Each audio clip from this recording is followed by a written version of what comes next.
Today we are going to install the new Turn Offroad Ford Bronco RB4M1 swing out tire carrier with lights. This carrier fits the Ford Bronco 2 and 4 door models. Installation time is around 60 minutes. Can be installed by yourself, but easier with a friend, with a difficulty level of intermediate. You will need this list of tools to get the job done properly. So, gather all these tools, and let's start this installation.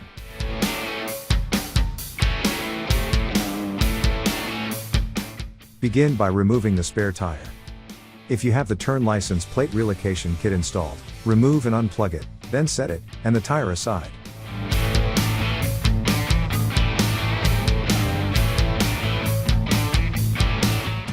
Next, open the tailgate and open the main panel cover, shown here.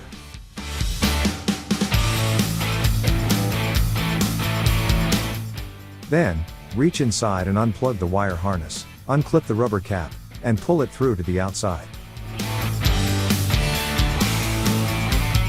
Now, remove the 8 13mm bolts that hold the tire carrier to the tailgate.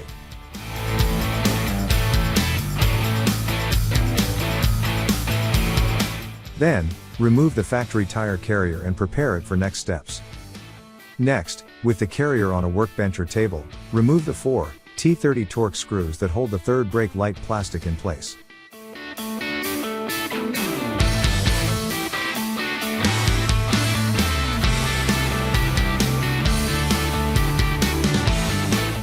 Next, using a T30 Torx bit, remove these 8 bolts, and separate the third light housing, exposing the light mount itself. Then, remove the 2 factory bolts that hold the light, and remove the light and wire harness.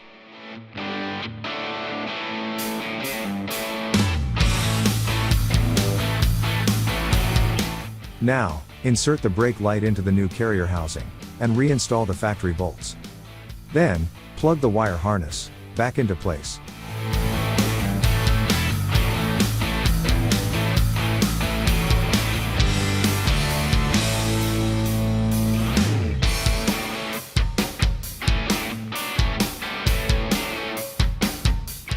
First, this is the tire mounting plate, and it can be adjusted in and out according to the setback of your tire. It is pre-installed here, but you'll have to install this item. There are 3 different positions you can install it in using these 4 bolts.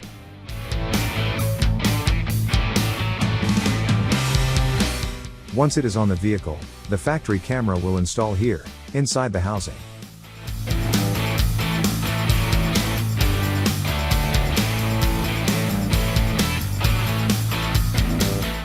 This is your factory light, which is installed from the back using the factory hardware. You will have 2 bearings that are not greased. You will have to grease the bearings, various hardware, and a bearing seal. The brake light is installed with the factory hardware, and will mount on top of these 2 adjustment rails. They are adjustable, with 2 screws here on either side, and you can adjust the height, based on the height of your tire.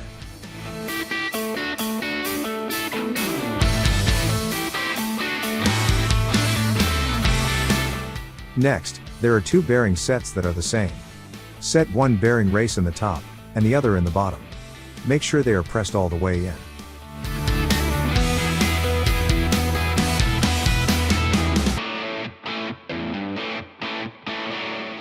Then, set the bearing seal in place on the pivot rod, as you see here. Grease up the bearings and install the bottom bearing on the pivot rod.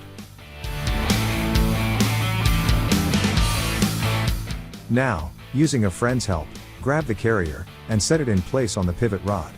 Install the top bearing, and then the washer and nut. Tighten down the nut with a 30mm socket. Now, this step is very important, to making sure the tire carrier is aligned, and seated properly. To install the bearings properly, begin by tightening down the nut, to seat the bearings in the races. Then, rotate the carrier back and forth a bit, as shown here. Next, loosen the nut, to relieve pressure off the bearings, and tighten them back down again. After the first couple pivots, the bearings loosen, and need to be reseated. This process of tightening and loosening properly straightens and aligns the bearings, so they don't loosen up over time.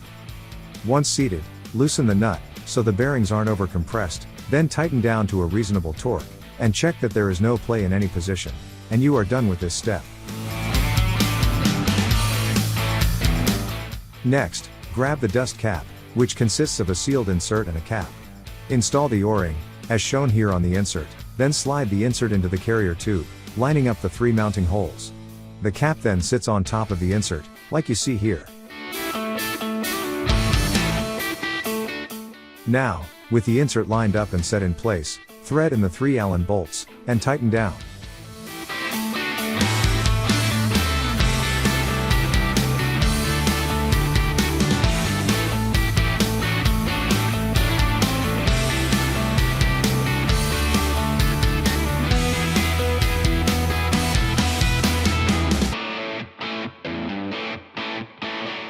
Then, set the cap in place, aligning the top 3 mounting holes, and thread in the 3 Allen bolts, and tighten down.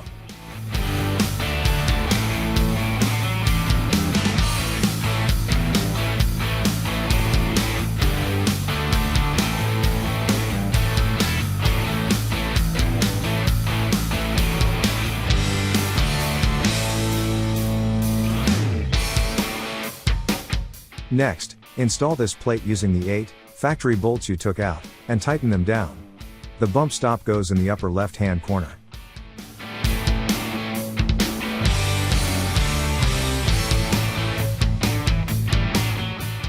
Now, thread in the 8 bolts until slightly snug, but allow some play, so the plate can still be adjusted.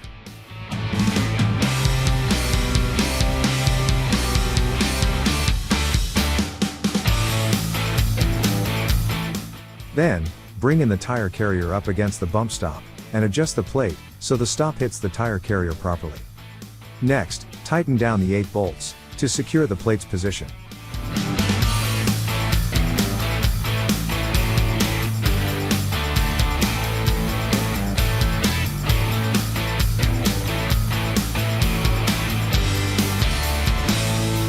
The next alignment issue you may run into, is the upper and lower stops not making contact. This is caused by your bumper mounting.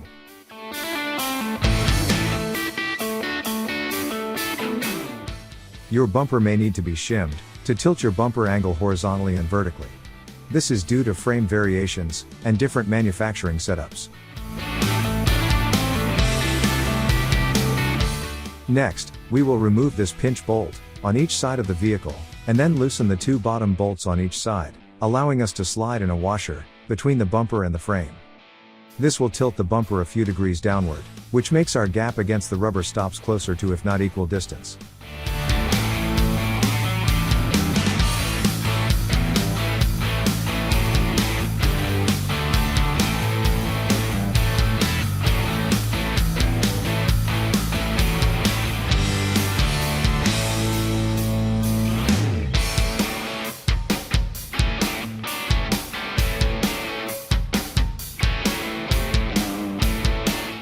Insert the washer, the pinch bolt, and thread on the backing nut, on each side of the vehicle, and tighten down the bumper mounting hardware.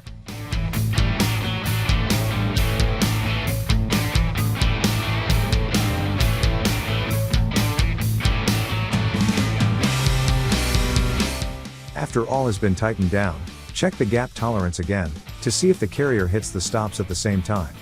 If it does, great. If it still isn't enough, then we will add one more bumper shim, on the bottom side of the bumper to fix this issue.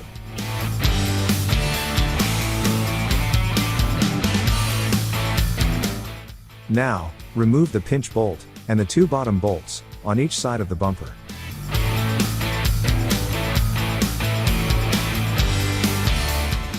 Then, pull out the shim plate, as you see here. We are going to add a washer to the front position of this plate to further tilt the bumper downward, fixing the gap. One simple way to hold the washer in place, is to wrap tape around the plate, as you see here, which will hold it where you need it when reinstalling the plate. Reinsert the plate, thread in the bolts, and tighten down. Then, reinsert the pinch bolts, and tighten them as well. Do this to both sides of the vehicle, and now you should be good to go.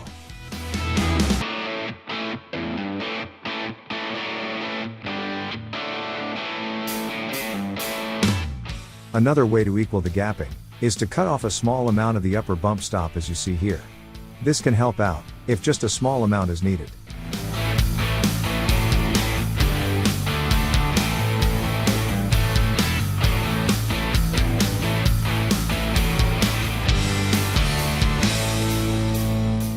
Next, you'll have two heim joints, and a thread coupler which has a reverse thread, compared to standard thread, so this will screw on as normal. And this will have to go backwards to screw in. That allows you to turn this, and adjust the length equally. The best way to keep these aligned, is to bottom out these nuts, and then as you adjust this to make it longer it'll stay consistent.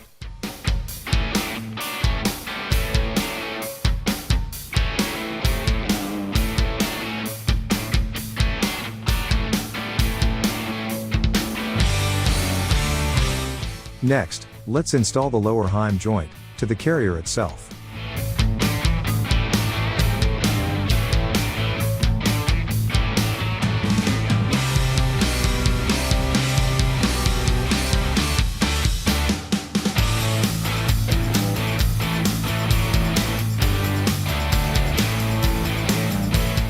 Then, turn the buckle outward, until the holes line up on the tailgate plate, and insert the hardware.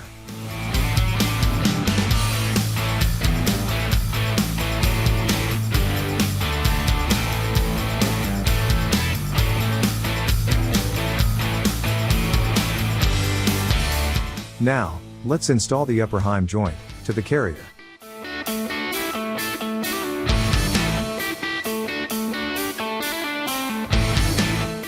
Next, you will want to go ahead, and close this completely up, and adjust the alignment till the bolt fits in. Now, open the tailgate, and it will move them apart, so you can thread on, and tighten the backing nuts. At this point, we chose to keep the heim level, and install it from the bottom at the plate.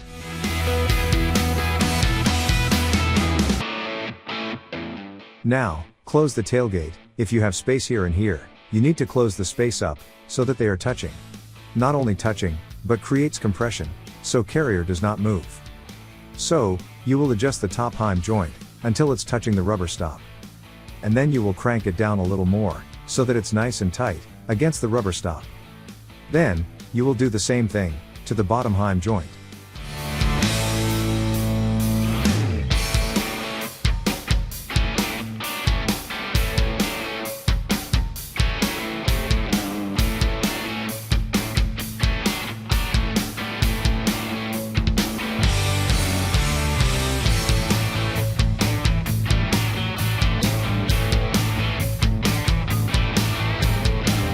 Once that is completed, you will see, there is no rattle, or bounce to the tire carrier, when the tailgate is shut. Next, open the tailgate, and make a final adjustment to both heims, so that the carrier makes contact with the stops, about 5 inches out from being fully closed, as you see here. This ensures that the carrier is compressed against the stop, and will not move or bounce around. Now, tighten down the heim joint hardware, both top and bottom.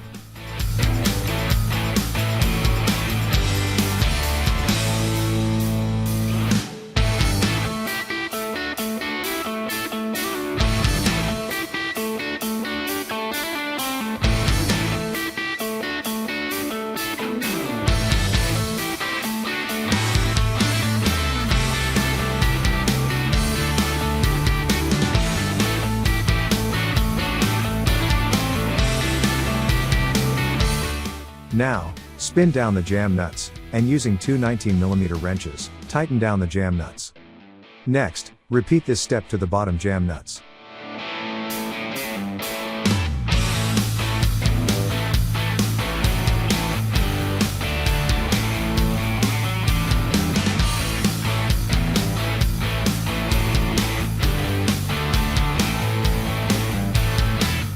Your tire carrier is now fully aligned and secure. You can also see here, that the carrier hits the stops, about 5 inches before closing, which is designed, compresses the carrier into the stops, so when closed it creates that wanted tight fitment.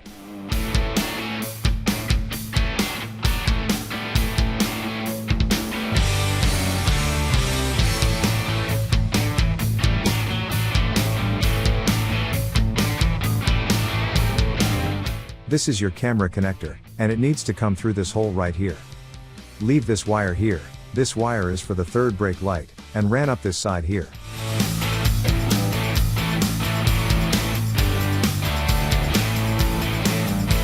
The final piece to install is the adjustable tire holder. It uses the supplied 3 18mm bolts to hold it in place. Let's install the top bolt and thread on backing nut. Then the side bolts and thread on those backing nuts.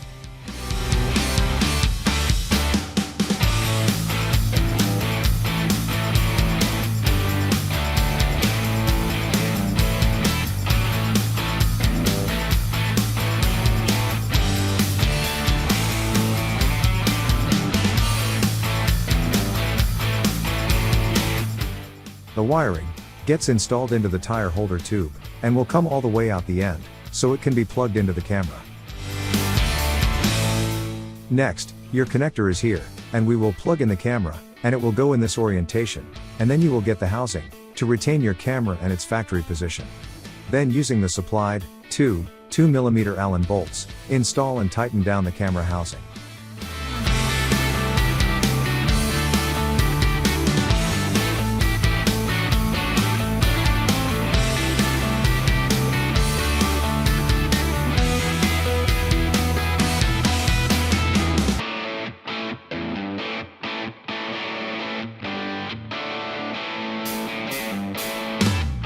So in order to attach the third brake light, we have these two adjustable pieces, where they are attached here and here, and adjust up and down according to your tire size. The light sits down in between both pieces as shown here. Then, install the supplied 2 5mm Allen bolts and 13mm backing nuts, and tighten down.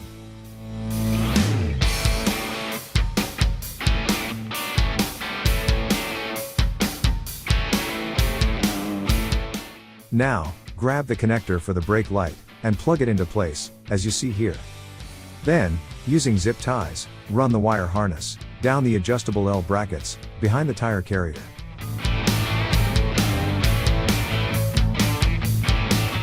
Next, insert the wire harness through the tailgate, and snap the plug into place. Then, go back, and using a pair of dikes or wire cutters, cut off the excess zip tie. Now going inside the tailgate, connect the factory plugs back together. Then, grab the factory plastic, and snap it back into place, as you see here.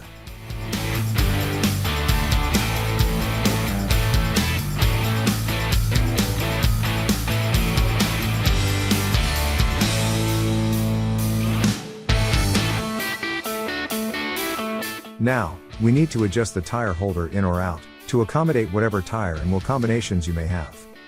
To do this, lie your tire face down on the ground, and using a long level or a 2x4, measure from the back of your wheel center, to the bottom of the level or 2x4. So in our case, the depth is 5 5/8 inches. So we will measure from this point on the tire carrier, out to this point on the tire carrier, adjust to about 5.5 inches, and that will give us just the right amount, to hold the tire firmly in place.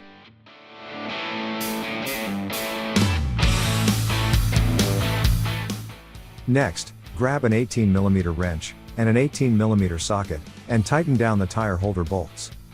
Now, your tire carrier is properly adjusted, and set up.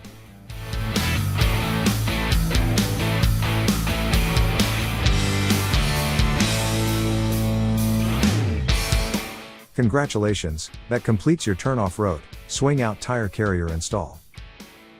This integrated swing-out tire carrier is built to meet the demands of the most rugged off-road enthusiasts. By transferring the weight of the spare tire from the tailgate to the frame, this bumper not only protects your Bronco's factory components, but also ensures long-term durability and reliability.